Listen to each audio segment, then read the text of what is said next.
Do humans have free will? I'm going to try and disabuse some senses about this in the modern world using ancient wisdom. But broadly speaking, it seems to me that there are weirdly two competing forces at the moment. On the one hand, there's a side in society which just feels that, oh, well, we can't do anything, I just need extra support. And you hear it a bit with everyone being diagnosed. Every celebrity seems to be diagnosed with ADHD, and this explains everything about them and how they can't be expected to do a task which requires some effort because, well, I've got ADHD, so I'm easily distracted, so I just need some extra support. And for some people, yeah, okay, you do need extra support, but sometimes it's just, no, just put your phone away, don't get distracted, and get cracking. You know, you don't need all this stuff. So there can be a tension there. Paradoxically, the other side of society doesn't emphasise that at all. It emphasises your capabilities and powers to compel your life to be happy. And typically there'll be a YouTube video with, I'm on a YouTube video, but a YouTube video with 10 things you have to do to make your life perfect or make your life happy. And you might have to get up at 5:30 and then do 45 minutes of Pilates and then drink a beetroot and ginger smoothie, and then you're kind of ironing out the antioxidants here. And if you do all these 12 steps, you will automatically be happy. And I just don't think that works. You know, sometimes you can try really hard, but just trying to make Project Me the most perfect project in existence isn't the answer to your problem. Sometimes you have to depend on God. And this mix between depending on some other higher power and yet also putting in the effort is an interesting one. And I'd like to use Augustine to help think about this, because he rejects both extremes. When he's in his 20s, he's part of a sect called the Manichees, and part of Manichaeism is a belief that the material world, all of it, is a mix between dark and light matter, kind of pure stuff and impure stuff. And because we humans are also made up of dark and light matter, we can't help but do bad things.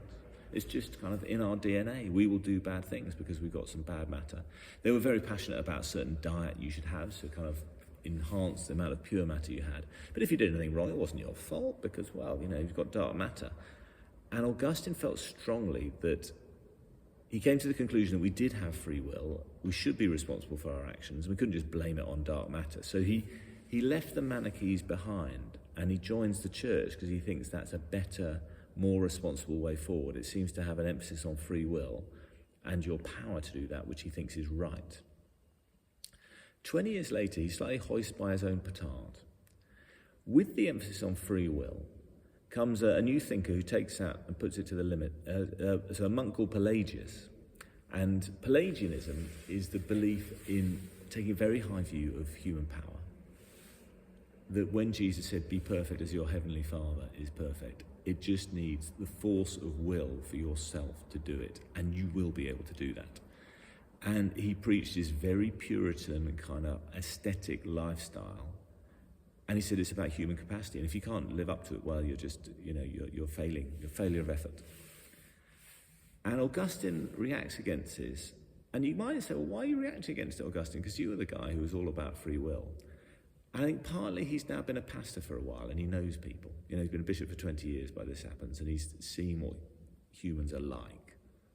And he thinks humans can't do this. They can't manage the standards that Pelagius are expecting. I've seen what they're like, and even these quite good Christians can't do this.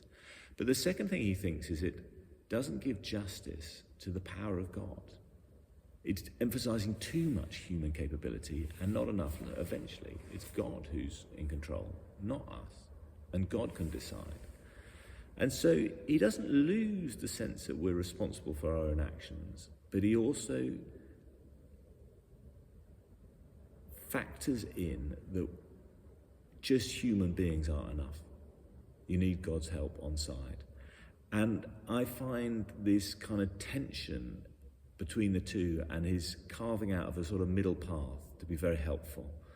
That you look, a lot of the time it is about our human efforts and kind of make an effort and try, but also recognizing that sometimes our human efforts are never going to be enough. We have to let God in. and just say, look, God, I can't do it on my own. I need your help on this. Not abrogating responsibility, but just recognizing the limits of humanity.